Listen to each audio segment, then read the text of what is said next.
রোহিঙ্গা সংকট সমাধান জাতিসংঘের পক্ষে সম্ভব না, বাংলাদেশকে মিয়ানমারের সাথে সমঝোতার তাগিদ। যতগুলো আমরা কনফারেন্স দেখছি যে কই আরাকান আর্মিও নেই, মিয়ানমারও নেই। জাতিসংঘ কিছু করতে পারলে তো গত 7 বছরই করতে পারতো। এই সমাধান আমাকেই করতে হবে। জাতিসংঘ মহাসচিবের সাথে বিভিন্ন দলের বৈঠক, দ্রুত নির্বাচনের পক্ষে বিএনপি, আগে সংবিধান পরিবর্তন চায় এনসিপি। বুয়েট ছাত্র আবরার হত্যা মামলায় দণ্ডিত আসামিদের ডেথ রেফারেন্স ও আপিলের ওপর রায়, হাইকোর্টের রায় আজ। আইন শৃঙ্খলার অবনতির কারণে ধর্ষণ সহিংসতার ঘটনা বাড়ছে, 2 মাসে দেশে ধর্ষণের শিকার 97 শিশু ও নারী। ঈদকে ঘিরে জমজমাট হয়ে উঠেছে ব্রাহ্মণবাড়িয়ার পাদুকা শিল্প, জুতা কিনতে অর্ধশতাধিক কারখানায় পাইকারদের ভিড়। ইয়েমেনের রাজধানী সানায় নজিরবিহীন বিমান হামলা, যুক্তরাষ্ট্রের নিহত অন্তত 23, আহত আরও 11 জন। এবং লা লিগায় এমবাপ্পের জোড়া গোলে ভিয়ারিয়ালকে 2-1 গোলে হারালো রিয়াল, বার্সাকে হারিয়ে টেবিলের শীর্ষে উঠে এলো।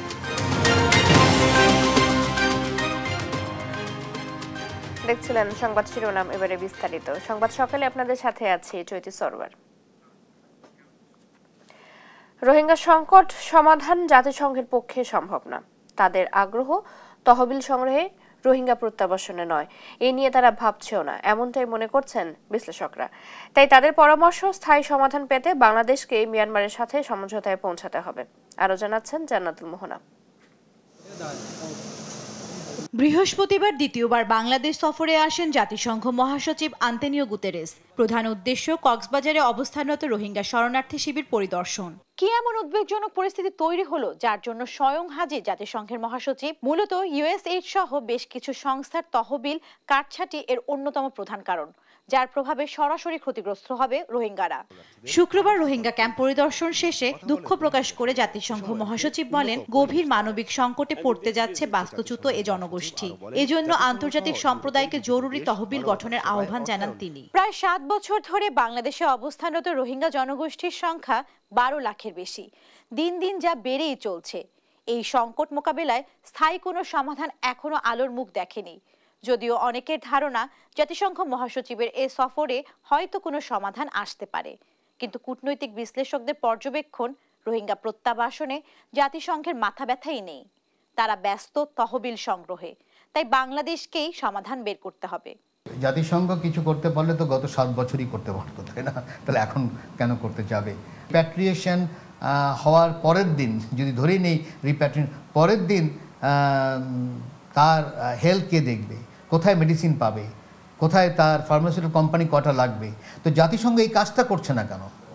এই ঘোরাফেরা না করে জাতিসংঘ এই কাজটাও যদি করতো, যে হ্যাঁ আমার কাজ অলরেডি করা আছে, আমি এখন নেগোসিয়েশনে বসতে পারি। যতগুলো আমরা কনফারেন্স দেখছি যে কই আরাকান আর্মিও নেই, মিয়ানমারও নেই, তাহলে আমি কার সাথে সমাধান করব? তারা কখনো আগেও সিরিয়াস ছিল বলে আমার মনে হয় না, এখনো তারা সিরিয়াস নেই। এই সমাধান আমাকেই করতে হবে। বাস্তুচ্যুত রোহিঙ্গা জনগোষ্ঠীকে দ্রুত নিজ মাতৃভূমি মিয়ানমারে পাঠাতে আন্তর্জাতিক সম্প্রদায়েরও সহযোগিতা প্রয়োজন বলে মনে করছেন বিশ্লেষকরা। জান্নাতুল মোহনা, দেশ টিভি, ঢাকা। জাতীয় সংলাপের মাধ্যমে বাংলাদেশের শান্তি ও স্থিতিশীলতা ফিরিয়ে আনতে সহযোগিতা করতে প্রস্তুত জাতিসংঘ। রোহিঙ্গা সংকট সমাধানে বাংলাদেশকে সর্বাত্মক সহায়তা দেওয়া হবে বলে জানান জাতিসংঘের মহাসচিব আন্তোনিও গুতেরেস। শনিবার পররাষ্ট্র উপদেষ্টা মোহাম্মদ তৌহিদ হোসেনের সাথে বৈঠক শেষে তিনি বলেন, রোহিঙ্গাদের জন্য বাংলাদেশ যা করেছে তা প্রশংসনীয়। এ সময় পররাষ্ট্র উপদেষ্টা মোহাম্মদ তৌহিদ হোসেন বলেন, বাংলাদেশের সংস্কারে সর্বোচ্চ সহযোগিতা থাকবে জাতিসংঘের। আরো জানাচ্ছেন সাদ আহমেদ। 4 দিনের সফরে তৃতীয় দিনে ব্যস্ত সময় পার করেছেন জাতিসংঘের মহাসচিব আন্তোনিও গুতেরেস। এদিন বিকেলে রাজধানীর এক হোটেলে পররাষ্ট্র উপদেষ্টার সঙ্গে যৌথ ব্রিফিংয়ে অংশ নেন তিনি। এ সময় তিনি রোহিঙ্গা ও বাংলাদেশের সহযোগিতায় আন্তর্জাতিক সম্প্রদায়কে আর্থিক ও রাজনৈতিক সহায়তার আহ্বান জানান। সেই সঙ্গে রোহিঙ্গাদের আশ্রয় দেওয়ার জন্য বাংলাদেশের ভূয়সী প্রশংসা করেন। By offering Rohingya refugees sanctuary, Bangladesh has demonstrated solidarity and human dignity, often at significant social, environmental and economic costs. Strongly appeal to the international community to allow us to avoid this tragedy. In this spirit, we will continue standing with the people of Bangladesh as you navigate the challenges and opportunities ahead. গণতন্ত্র ও উন্নয়নের পথে এগিয়ে নিতে বাংলাদেশের জনগণের আশাবাদের কথা উল্লেখ করে অ্যান্তনিও গুতেরেস বলেন, দেশটি এখন একটি গুরুত্বপূর্ণ সময় পার করছে। সংস্কার ও পরিবর্তনের পথে জাতিসংঘ বাংলাদেশকে সব ধরনের সহযোগিতা করবে বলেও জানান তিনি। I am particularly pleased to be in Bangladesh at this important moment in your national journey. As the country undergoes a significant transition under the leadership of Chief Advisor Yunus, I recognize the people's hope for a future of greater democracy, justice and prosperity. The international community must play its part in supporting your efforts towards a just, inclusive and prosperous future. আলোচনা শেষে পররাষ্ট্র উপদেষ্টা জানান, বাংলাদেশের সংস্কারে সর্বোচ্চ সহযোগিতা থাকবে জাতিসংঘের। He appreciated the complexities of the reform process for a free and fair election and a real transformation of the country. He promised the UN's total commitment to the reform process under the leadership of Honorable Chief Advisor and said he will do whatever he can to support the endeavors of the interim government and stand by Bangladesh and its people. Rohingya প্রত্যাবাসনে জাতিসংঘের সর্বাত্মক সহযোগিতার আশ্বাসের পাশাপাশি তিনি জানান, এখনই সময় মিয়ানমারের সব পক্ষের উপর চাপ প্রয়োগ করার। And it is time that we unify our efforts to press on the Myanmar authorities. জাতিসংঘের মহাসচিব অ্যান্তনিও গুতেরেসের বাংলাদেশ সফর অন্তর্বর্তী সরকার এবং ভবিষ্যৎ বাংলাদেশের জন্য অত্যন্ত অর্থবহ বলে মন্তব্য করেন পররাষ্ট্র উপদেষ্টা। সাদ আহমেদ, দেশ টিভি, ঢাকা। দ্রুত নির্বাচন কেন্দ্রিক সংস্কার শেষ করে নির্বাচন চায় বিএনপি, আর সংস্কার টেকসই করতে গণপরিষদের মাধ্যমে সংস্কার হতে হবে বলে জানায় এনসিপি। অন্যদিকে টেকসই গণতন্ত্রের জন্য সংস্কার জরুরি বলে মনে করে জামায়াতে ইসলামী। শনিবার রাজধানীর হোটেল ইন্টারকন্টিনেন্টালে জাতিসংঘ মহাসচিব অ্যান্তনিও গুতেরেসের সাথে বৈঠক শেষে এসব কথা জানান দলগুলোর নেতারা। হাসান মাহমুদের রিপোর্ট। শনিবার দুপুরে হোটেল ইন্টারকন্টিনেন্টালে দেশের সমসাময়িক পরিস্থিতি ও গণতান্ত্রিক উত্তরণের পথে করণীয় বিষয়ে রাজনৈতিক দল, সংস্কার কমিশন ও সমাজের তরুণ প্রতিনিধিদের সঙ্গে বৈঠকে বসেন জাতিসংঘের মহাসচিব অ্যান্তনিও গুতেরেস। যোগ দেন বিএনপি, জামাত, জাতীয় নাগরিক পার্টি, এবি পার্টি, গণসংহতি আন্দোলন সহ জুলাই অভ্যুত্থানে অংশ নেয়া রাজনৈতিক দলের নেতারা।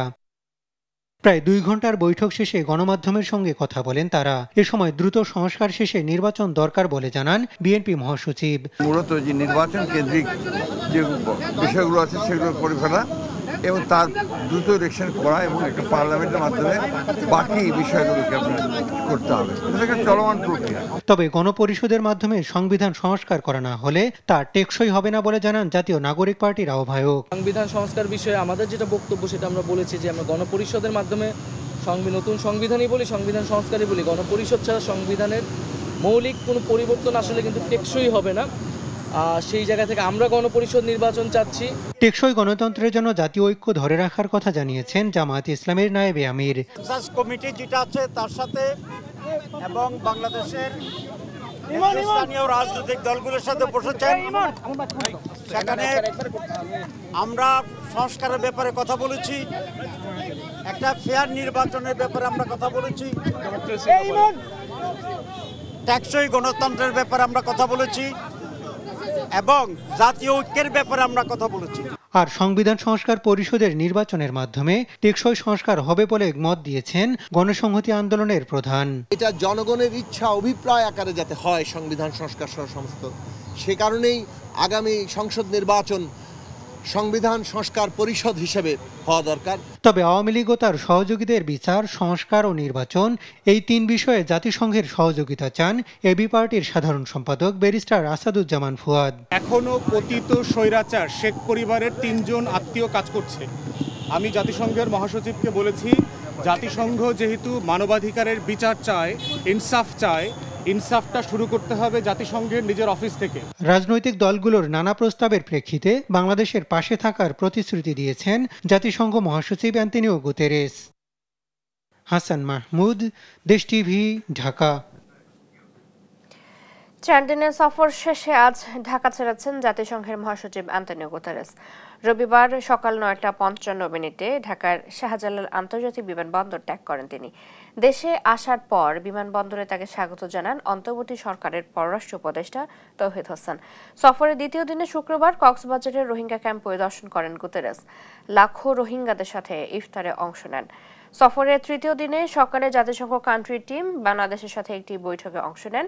দুপুরে রাজনৈতিক দলগুলোকে নিয়ে গোলটেবিল বৈঠক করেন তিনি। পরে তরুণ সমাজের প্রতিনিধিদের সাথেও বৈঠক করেন। বিকেলে পররাষ্ট্র উপদেষ্টার সাথে যৌথ সংবাদ সম্মেলন করেন তিনি। সংবাদ সম্মেলনের পর অংশ নেন ইফতার ও আর্লি ডিনার সেশনে।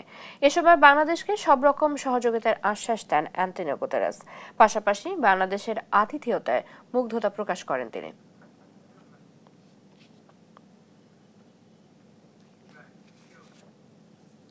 বুয়েট ছাত্র আবরার ফাহাদ হত্যা মামলায় দণ্ডিত আসামিদের ডেথ রেফারেন্স ও আপিলের ওপর আজ রায় ঘোষণা করবেন হাইকোর্ট।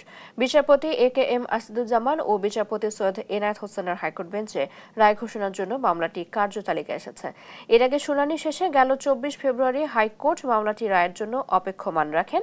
2019 সালের 6 অক্টোবর বুয়েটের শেরেবাংলা হল থেকে তড়িৎ ও ইলেকট্রনিক্স প্রকৌশল বিভাগের দ্বিতীয় বর্ষের ছাত্র আবরার ফাহাদের লাশ উদ্ধার করা হয়। এ ঘটনায় আবরারের বাবা রাজধানীর চকবাজার থানায় মামলা করেন। ঢাকার দ্রুত বিচার ট্রাইব্যুনাল 2021 সালে 8 ডিসেম্বর 20 জনকে মৃত্যুদণ্ডের আদেশ দেয়।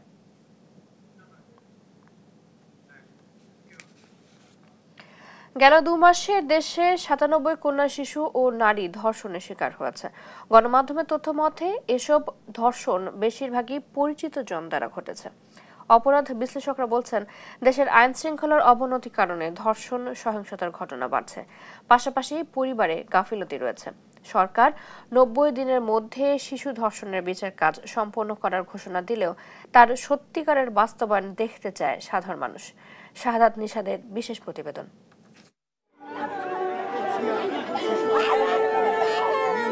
এ আহাজারি মাগুরায় ধর্ষণের শিকার হয়ে না ফেরার দেশে পাড়ি জমানো শিশুর পরিবারের। আদর্শলিপির বই নিয়ে স্কুলে যাওয়া ও বারান্দায় যার কানামাছি খেলার কথা, সেই শিশু এখন চিরনিদ্রায় শায়িত সমাজের নরপশুদের থাবায়। মাগুরার শিশুর মর্মান্তিক মৃত্যুর শোকে যখন পুরো দেশ শোকাহত, ঠিক সেদিনই নারায়ণগঞ্জের রূপগঞ্জে চকলেট কিনে দেওয়ার কথা বলে 55 বছর বয়সী ইব্রাহিম নামে এক বৃদ্ধ 7 বছরের শিশুকে ধর্ষণ করার অভিযোগ উঠেছে। বিষয়টি 5000 টাকায় ধামাচাপা দেওয়ার চেষ্টাও করেছিল ওই বৃদ্ধ। সিরাজগঞ্জের রায়গঞ্জে কিশোর মোহাম্মদের বিরুদ্ধে 7 বছরের শিশুকে যৌন নির্যাতনের অভিযোগ উঠেছে। বগুড়ার শাহজাহানপুরে আপন খালুর বিরুদ্ধে উঠেছে শারীরিক ও বুদ্ধি প্রতিবন্ধী নারীকে যৌন নির্যাতনের অভিযোগ। গণমাধ্যমের তথ্যমতে গেল 2 মাসে 97 কন্যা শিশু ও নারী ধর্ষণের শিকার হয়েছে। এর মধ্যে ফেব্রুয়ারিতে ধর্ষণের শিকার 57 জনের মধ্যে 16 জন শিশু ও 17 জন কিশোরী। গেল বছর দেশে 516 কন্যা শিশু ও নারী ধর্ষণের শিকার হন, যাদের বেশিরভাগ বয়সসীমা 18 বছরের নিচে। ইউনিসেফের তথ্যমতে পৃথিবীতে এই মুহূর্তে 18 বছরের নিচে 37 কোটি নারী, অর্থাৎ প্রতি 8 জনের 1 জন নারী 18 বছর বয়স হবার আগেই ধর্ষণ বা যৌন নির্যাতনের শিকার হয়েছেন। আইন ও সালিশ কেন্দ্রের পরিসংখ্যান বলছে, বাংলাদেশে গত 8 বছরে 3438টি শিশু ধর্ষণের মামলা দায়ের করা হয়েছে। ধর্ষণের শিকার হয়েছেন আরও বেশি। এদের মধ্যে অন্তত 539 জনের বয়স 6 বছরের কম, আর 7 থেকে 12 বছরের মধ্যে আছে 933 জন। গবেষণায় দেখা গেছে, বেশিরভাগ ক্ষেত্রে পরিচিতদের দ্বারাই শিশুরা যৌন নির্যাতন বা ধর্ষণের শিকার হয়। মানসিক স্বাস্থ্য ইনস্টিটিউটের এক নিবন্ধ অনুযায়ী শতকরা প্রায় 85% ক্ষেত্রেই যৌন নির্যাতনকারীরা শিশুর পরিচিত হন বা বিশ্বস্ত কেউ। সাম্প্রতিক সময়ে আইনশৃঙ্খলা পরিস্থিতির নাজুক পরিস্থিতি এবং কোনো ধরনের জবাবদিহিতা না থাকায় শিশুদের প্রতি সহিংসতা বাড়ছে বলে অভিমত অপরাধ বিশ্লেষকদের। নারীর প্রতি যে সহিংসতা বা ধর্ষণের ঘটনা 90 দিনের মধ্যে বিচার করতে পারলে তো খুবই ভালো। আমরা 6 মাসের মধ্যে করতে পারলেও সেটা একটা সমাজের মধ্যে বার্তা তৈরি করবে। পাশাপাশি সামাজিকভাবেও সমাজের সচেতন যে জনগোষ্ঠী আছেন, ব্যক্তি যারা আছেন, তাদের পক্ষ থেকে এক ধরনের সামাজিক অনুশাসন সমাজের মধ্যে প্রচলিত থাকা দরকার, যার প্রেক্ষাপটে এই ধরনের অপরাধপ্রবণ বা ধর্ষণের মতো মানসিকতা যে সমস্ত ব্যক্তি পোষণ করেন তারা যাতে একটা ভয় থাকেন যে এই ধরনের অপরাধ করলে তাকে সমাজচ্যুত হতে হবে অথবা সমাজে তার অবস্থান মানে হেয় হবে কিংবা এই অপরাধ করে তিনি সামাজিকভাবে পার পাবেন না। তবে আইন প্রয়োগের ক্ষেত্রে নিরপরাধ কেউ যেন শাস্তির শিকার না হয় সে বিষয়েও লক্ষ্য রাখার প্রয়োজন বলে মনে করেন অপরাধ বিশ্লেষকরা। শিশু ধর্ষণের ঘটনা এড়াতে একদিকে যেমন পারিবারিক সচেতনতা জরুরি, অন্যদিকে নজরদারিও বাড়াতে হবে। সে সঙ্গে পরিসংখ্যানের তথ্য মতে যেহেতু পারিবারিক কিংবা নিকটাত্মীয়দের দ্বারাই বেশি শিশু ধর্ষণের শিকার হচ্ছে, সেক্ষেত্রে তাদের বিষয়ে সচেতন করতে হবে আপনার শিশুকে, শেখাতে হবে স্পর্শকাতর বিষয়গুলো নিয়েও। সাদাত নিশাদ, দেশ টিভি, ঢাকা। দেখছেন সংবাদ সকাল। খুলনায় একাধিক হত্যা মামলার আসামি বোমা শাহিন দুর্বৃত্তের গুলিতে নিহত হয়েছেন। শনিবার রাত 11:15টার দিকে নগরীর বাগমার মার্কাজুল উলুম মাদ্রাসার পেছনে এই ঘটনাটি ঘটে। পুলিশ ও এলাকাবাসী জানায় রাতে শাহিন বাগমারা মার্কাজুল উলুম মাদ্রাসার পেছনের গলিতে হেঁটে যাচ্ছিল। এ সময় 4 থেকে 5 জন সন্ত্রাসী তাকে ধাওয়া করে মাথায় গুলি করে পালিয়ে যায়। এতে ঘটনাস্থলে তার মৃত্যু হয়। গুলির শব্দ শুনে স্থানীয়রা পুলিশে খবর দিলে সেখানে গিয়ে তারা শাহিনের লাশ শনাক্ত করে। নিহত শেখ শাহিনুল হক শাহিন দৌলতপুর কাত্তিকুল এলাকার রশিদের ছেলে। তার নামে একাধিক হত্যাসহ বিভিন্ন মামলা রয়েছে। আমি তো বাসায় শুয়েছিলাম, বাসা থেকে ডাক দিল, শব্দ হলো কিসের, বাইরে আসলাম, এসে দেখি পড়ে আছে, তার ভিতরে তো কারেন্ট চলে গেল। রাজশাহীতে নিউ মার্কেটের কাঁচা বাজারে ভয়াবহ অগ্নিকাণ্ডের ঘটনা ঘটেছে। শনিবার দিবাগত রাত 12:30টার দিকে নগরীর ষষ্ঠীতলা এলাকায় এ ঘটনা ঘটে। ফায়ার সার্ভিস জানায় আগুন লাগার পরে 1:45 থেকে ফায়ার সার্ভিসের 7টি ইউনিট আগুন নিয়ন্ত্রণে কাজ করে। প্রায় 1 ঘন্টা চেষ্টার পর আগুন নিয়ন্ত্রণে আনে। আগুন নেভাতে গিয়ে ফায়ার ফাইটার দেলোয়ার হোসেন আহত হন। তাকে রাজশাহী মেডিকেল কলেজ হাসপাতালে ভর্তি করা হয়েছে। মার্কেটের ভেতরের অংশের কোনো দোকানে ক্ষতি হয়নি। আগুন লাগার কারণ তাৎক্ষণিকভাবে নিশ্চিত হওয়া যায়নি বলেও জানায় তারা।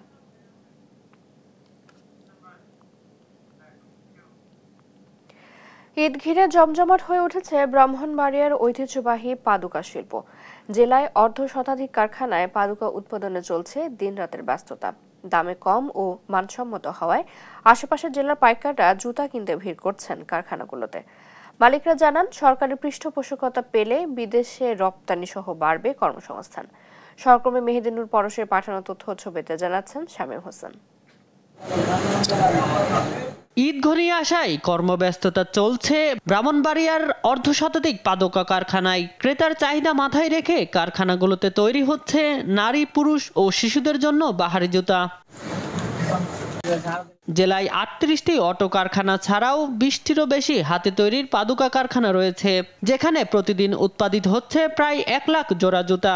একসময় ভারত, চায়না সহ বিদেশি জুতাই বাজার দখলে থাকলেও দিন দিন বাজারে চাহিদা বাড়ছে এসব জুতার। গুণগত মান ও সুলভ মূল্য হওয়ায় ঢাকা, চট্টগ্রাম, সিলেট, কুমিল্লা, বরিশাল সহ দেশের বিভিন্ন প্রান্ত থেকে পাইকাররা ভিড় করছেন কারখানাগুলোতে। কারখানা মালিকরা জানান শবে বরাতের পর থেকে বেড়েছে ব্যস্ততা, আর এসব কারখানায় কাজ করছে 5 থেকে 6 হাজার শ্রমিক। এদেরকে নিয়ে কাজ করতেছি, দেখা যাচ্ছে 7 ঘন্টা 8 ঘন্টা আমরা ডিউটি করি। সেম কোয়ালিটি, সেম চায়না মাল। জুতা যত প্রকার ডিজাইন আছে, রঙের লাল, কালো, ব্লু, সাদা যতগুলো ডিজাইন আছে আমরা এই ডিজাইনগুলো করে থাকি আর। সরকারি পৃষ্ঠপোষকতা পেলে জেলায় উৎপাদিত জুতা বিদেশে রপ্তানি সহ কর্মসংস্থানের পরিধি বাড়বে বলে মনে করেন পাদুকা শিল্প সমিতির এই নেতা। ব্রাহ্মণবাড়িয়া অন্তত বাংলা এবং পিও মিলে 5 থেকে 6 হাজার শ্রমিক আছে, এরও কাজে লাগছে। আমাদের সরকার যদি আমাদেরকে লোন দিয়ে আমাদেরকে কিছু সহযোগিতা করে তাহলে আরো এই শিল্পটা ভালো হইবার চিন্তা ভাবনা আমাদের আছে ইনশাআল্লাহ। পাদুকা শিল্পের স্বয়ংসম্পূর্ণতা অর্জনের মাধ্যমে এগিয়ে যাবে দেশ, এমনটাই প্রত্যাশা সবার। নিউজ ডেস্ক, দেশ টিভি। দেখছেন সংবাদ সকাল। শরীয়তপুরে কালো জিরার মধু আহরণ ও মৌবাক্সের পরিচর্যায় ব্যস্ত সময় পার করছেন মৌচাষীরা। ঔষধি গুণসম্পন্ন হওয়ায় অন্যান্য মধু চাইতে কালো জিরার মধুর বাজারে দাম ভালো পাচ্ছেন চাষিরা। আর জমির পাশে মৌবাক্স বসানোতে বেড়েছে ফসলের উৎপাদন। এতে খুশি স্থানীয় কৃষক ও বিভিন্ন জেলা থেকে আসা মৌচাষীরা। সহকর্মী সাইফুল ইসলাম আকাশের রিপোর্ট, জানাচ্ছেন নুসরাত শোভা। শরীয়তপুরের বিস্তীর্ণ ফসলের মাঠ কালোজিরার হালকা নীলাভ ফুলের দখলে। ক্ষেতের পাশে বসানো হয়েছে সারি সারি অস্থায়ী মৌবাক্স। ফুলের পাপড়ির মাঝে রেণু থেকে মধু সংগ্রহ করছে মৌমাছি, আর মৌচাষিরা ব্যস্ত মৌবাক্স পরিচর্যা আর মধু আহরণে। কালোজিরার মধু আহরণ ভালো হওয়ায় আর তুলনামূলক দাম বেশি পাওয়ায় খুশি বিভিন্ন জেলা থেকে আসা মৌ খামারিরা। বাজারে প্রচুর চাহিদা কালোজিরা মধু, আর কালোজিরা মধু আমরা প্রতি দিনে 10 কেজি অনুমান এরকম একটা পাওয়া যায়। অস্থায়ী মৌচাষীদের জমির পাশে কাজ করতে দেয় লাভবান হচ্ছেন কৃষকরা। সেই সঙ্গে পরাগায়নের ফলে আগের তুলনায় বেড়েছে ফসলের ফলনও। তাই জমির পাশেই মৌচাষীদের বসতে দিয়েছে স্থানীয় কৃষকরা। ফুলের থেকে মধু আহরণ করলে আমাদের ফসলের ক্ষতি হয়, এখন দেখে যে আমাদের এটা ক্ষতি হয় না। আমাদের পূর্বপুরুষ যেরকম আমাদের ফসল আসছে, এখন আমার ওরকম ফসল আসে, কোনো ক্ষতি হয় না। এবং এরা যখন আসে বর্ষার জন্য আমরা নিরাপদের একটা ব্যবস্থা করে দিই। কালোজিরার মধুকে জেলার ব্র্যান্ডি পণ্য হিসেবে ঘোষণা করা হয়েছে। কৃষি অফিস ও খামারিদের সমন্বয় ঘটানো গেলে জেলা থেকে অন্তত 100 কোটি টাকার মধু উৎপাদন সম্ভব বলে জানিয়েছে মধু আহরণকারী প্রতিষ্ঠান হাসকা এগ্রো ফার্ম। শরীয়তপুরে সবচেয়ে ভালো কোয়ালিটির কালোজিরা ফুলের মধু উৎপাদন হয় এবং শরীয়তপুর জেলা প্রশাসন কর্তৃক এই মধুকে জেলা ব্র্যান্ডিং পণ্য হিসেবে ঘোষণা করা হয়েছে। এবং এই মধুটাকে যদি আমরা একটু কৃষি অফিস এবং যদি খামারিদের সমন্বয় করানো যায়, তাইলে এর মধু প্রায় শরীয়তপুর থেকেই প্রায় 100 কোটি টাকার কালোজিরা ফুলের মধু উৎপাদন করা সম্ভব। জেলায় কালোজিরা থেকে বেশ ভালো মধু আহরণ হয়, আর ফসলের আবাদ বাড়াতে মোয়ালদের ফসলি জমির পাশে বসতে দিয়ে কৃষকদের উদ্বুদ্ধকরণের কথা জানিয়েছেন কৃষি বিভাগ। আমরা কৃষকদের উদ্বুদ্ধ করি যেন মোয়ালদের মৌমাছির বক্স স্থাপনের সহায়তা করে, এতে করে তাদের পরাগায়নে সহায়তা হবে।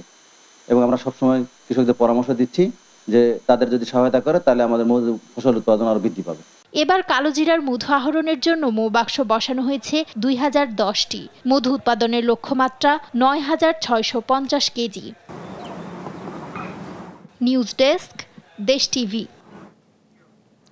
কুষ্টিয়ার তিলের খাজার নাম শুনেনি বা খায়নি এমন মানুষ বাংলাদেশে পাওয়া যায়। হাতে তৈরি খেতে দারুণ সুস্বাদু কুষ্টিয়ার তিলের খাজা 150 বছরের ঐতিহ্য হারাতে বসেছে। ক্রেতা আকৃষ্ট করতে নানা রকম হাক ডাকের মাধ্যমে বাস স্টেশন সহ বিভিন্ন জায়গায় বিক্রি হতে দেখা যায় কুষ্টিয়ার বিখ্যাত তিলের খাজা। তবে আর্থিক অনটন আর পৃষ্ঠপোষকতার অভাবে হারিয়ে যাবার চ্যালেঞ্জ মোকাবিলা করছে এই শিল্প। 2023 সালে এই পণ্য জিআই স্বীকৃতি পেলেও এখনও নানা সমস্যায় জর্জরিত। ইরফান রানা ক্যামেরায়, কুষ্টিয়া থেকে নাহিদ হাসান তিতাসের রিপোর্ট। এভাবে চিনি জ্বালিয়ে নির্দিষ্ট ঘনত্ব আসার পর হালকা ঠান্ডায় জমাট বেঁধে চিনির শিরা বা মন্ডা তৈরি করা হয়। সেই মন্ডা দোডালা গাছে পেঁচিয়ে হাতে টানা হয়। হালকা বাদামি থেকে সাদা রঙে পরিণত হলেই কারিগর তার নিপুণ হাতের ভাঁজের টানে ভেতরের অংশ ফাঁপা করে, পরে বিছিয়ে রেখে তা নির্দিষ্ট মাপে কাটা হয়। ওই কাটা অংশের উপরে মেশানো হয় খোসা ছাড়ানো তিল, এরপর করা হয় প্যাকেটজাত। এভাবেই রাতভর শ্রমিকদের হাতের কষ্টতে তৈরি হয় কুষ্টিয়ার বিখ্যাত তিলের খাজা, যা সকাল হলেই ছড়িয়ে পড়ে জেলাসহ দেশের বিভিন্ন প্রান্তে। এখানে ধরেন হাতের সাহায্যে এই যে ফাঁপগুলো আছে, এই ভিতরে ধরেন এই ফাঁপগুলো তৈরি করি। শুধু তিল, চিনি আর দুধ ছাড়া অন্য কিছু নাই।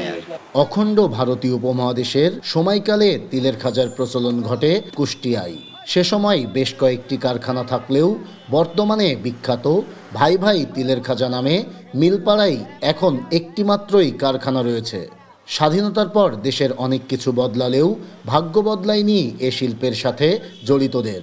চিনি ও তিলের দাম বাড়ায়, লাভ অনেক কমে যাওয়ায় সংকটের মধ্যে পড়েছে এই শিল্প। 2023 সালে এই পণ্য জিআই স্বীকৃতি পেলেও এখনও নানা সমস্যায় জর্জরিত। এখন আমরা 20-22 জন আছে, সরকার কিছু তো অনুদান দিত আমাদের, আমরা 4% লাভ হইলে মালটা কিনে রাখতাম, টুকটাক ব্যবসা আমাদের ভালো হয়। আমাদের অন্য সাইড কোনো কিছু লাগবে না, শুধু ব্যাংকের লোনটা দিলে আমরা দেখা যায় লক্ষ লক্ষ টাকার তিল যদি স্টক করে রাখে, এটা দিয়ে আমাদের দেখা যায় কারখানা 12 মাস সুন্দরভাবে চালাতে পারবো। মজাদার সুস্বাদু এই তিলের খাজা এখনো ছোট বড় বৃদ্ধ সবার মন কাড়ে। দামে কম বলে এই পণ্য খুবই জনপ্রিয় সবার কাছে। আজকে নিয়েছে আপনার 5 কেজির মতো নিয়ে এসে, তো আমাদের বেচা কিনা করতে কিছু থাকেও যায়, 2 দিন লাগে যায়। খুবই সুস্বাদু এবং ভালো, এবং এটা জিআই স্বীকৃতিপ্রাপ্ত, তাই আমরা কুষ্টিয়াবাসী এর জন্য গর্বিত। কুষ্টিয়ার ব্র্যান্ডিং এই শিল্পকে টিকিয়ে রাখতে এর সাথে জড়িতদের সব ধরনের সহযোগিতার আশ্বাস জেলা প্রশাসকের। যারা সংশ্লিষ্ট আছেন তারা যদি আমাদের কাছে এসে আমাদের কাছে লিখিতভাবে জানান যে তাদের এই সমস্ত আর্থিক সহযোগিতা প্রয়োজন, ঋণ প্রয়োজন, শুধু তাই নয়, ঋণের বাইরেও যদি আমাদের কোনো সুযোগ থাকে, যে সমস্ত সুযোগ আমরা সরকারের পক্ষ থেকে দিয়ে থাকি বিভিন্ন এসএমই এন্টারপ্রেনারদের, অবশ্যই আমি সবগুলা তাদের জন্য ব্যবস্থা করব। জিআই স্বীকৃতিপ্রাপ্ত বিলুপ্তপ্রায় এই শিল্পকে টিকিয়ে রাখতে দ্রুত বাস্তবসম্মত পদক্ষেপের দাবি জেলাবাসীর। নাইদা সান্তিতাস, দেশ টিভি, কুষ্টিয়া। খুলনার তালাবওয়ালা জামে মসজিদের ভেতর ও বাইরের সৌন্দর্য এবং আলোকসজ্জায় মুগ্ধ দর্শনার্থীরা। নামাজ পড়তে আসার পাশাপাশি দূর দূরান্ত থেকে মসজিদটি দেখতে আসে অনেকেই। খুলনা বিভাগের মধ্যে সব থেকে দৃষ্টিনন্দন মসজিদ এটা, দাবি দর্শনার্থীদের। সহকর্মী নূর ইসলাম রকির পাঠানো তথ্য ছবিতে জানাচ্ছেন অঙ্কন চৌধুরী। খুলনা বিভাগের সর্বোচ্চ মিনার 226 ফুট উঁচু তালাবওয়ালা জামে মসজিদটি মুসলমান পাড়ায় অবস্থিত। মসজিদটির 4টি গম্বুজ রয়েছে এবং এর সঙ্গে জামিয়া ইসলামিয়া আরাবিয়া দারুল উলুম মাদ্রাসা অবস্থিত। প্রাঙ্গণে সুপারি, নারকেল, ক্যাকটাস, ঝাউগাছ ও অর্কিড লাগানো হয়েছে এবং ভেতরে আন্তর্জাতিক মানের লাইট ফিটিংস ও কাঠের কারুকার্য রয়েছে। মসজিদে পশুর চামড়ায় খোদাই করা কোরআনের বাণী এবং নারকেল গাছ দিয়ে বসার ব্যবস্থা করা হয়েছে। মসজিদটি রাতে আলোকসজ্জায় আকর্ষণীয় হয়ে ওঠে। 1967 সালে প্রতিষ্ঠিত মসজিদটি আল্লামা শামসুল হক ফরিদির অনুপ্রেরণায় এবং মরহুম হাজী আব্দুল হাকিম জমাদ্দারের পৃষ্ঠপোষকতায় মাওলানা মুজিবুর রহমান নির্মাণ করেছে। এটি নির্মাণশৈলী ও পরিবেশের জন্য বিখ্যাত এবং দূর দূরান্ত থেকে মুসল্লিরা এখানে নামাজ পড়তে আসেন। জুমার দিন না, বাকি তারপরেও এই জোরে রক্তেও প্রায় মসজিদটা ভরে গেছে, অনেক মুসল্লি। আলহামদুলিল্লাহ, এসব অনেক ভালো লাগলো আর কি। এই মাদ্রাসা যেমন সুন্দর, শিক্ষার মান ততটা উন্নত। মসজিদটা অনেক উন্নত, বিভিন্ন জায়গা থেকে পর্যটকরা এই মসজিদে ঘুরতে আসে। এখানে শুক্রবারের দিন খুলনা সহ খুলনার বাইরে থেকে অনেক মুসল্লি সমাগম হয়। রাত্রেবেলা এখানে আরো লাইটের জন্য যে লাইটিং করা হয়েছে, এটার জন্য আরো অনেক সৌন্দর্য জাঁকজমক হয়ে যায়। তালাবওয়ালা মসজিদ খুলনার একটি দৃষ্টিনন্দন মসজিদ, যার মিনার, গম্বুজ ও গেট বিশেষ আকর্ষণীয়। মসজিদের ভেতরে পশুর চামড়ায় হাদিস খোদাই করা রয়েছে এবং দাঁড়িয়ে নামাজ পড়তে না পারা মুসল্লিদের জন্য নারকেল গাছের তৈরি বসার চেয়ার রয়েছে। জুম্মার দিনও মসজিদে অনেক মুসল্লি উপস্থিত হন। আমাদের এই মসজিদে প্রায় 2000 মুসল্লি একসাথে নামাজ পড়তে পারেন এবং ঈদের নামাজও 2টা ঈদের নামাজ এখানে হয় এবং অনেক দূর দূরান্ত থেকে পর্যটকরা এখানে দেখতে আসেন। এটি একটি ঐতিহ্যবাহী মাদ্রাসা ও মসজিদ যা দেখভাল করছেন আলহাজ মোহাম্মদ আব্দুল জব্বার জমাদ্দার। এখানে 2000 মুসল্লি একসঙ্গে নামাজ পড়তে পারেন এবং দূর দূরান্ত থেকে মুসল্লিরা নামাজ পড়তে আসেন। নিউজ ডেস্ক, দেশ টিভি। দেখছেন সংবাদ সকাল।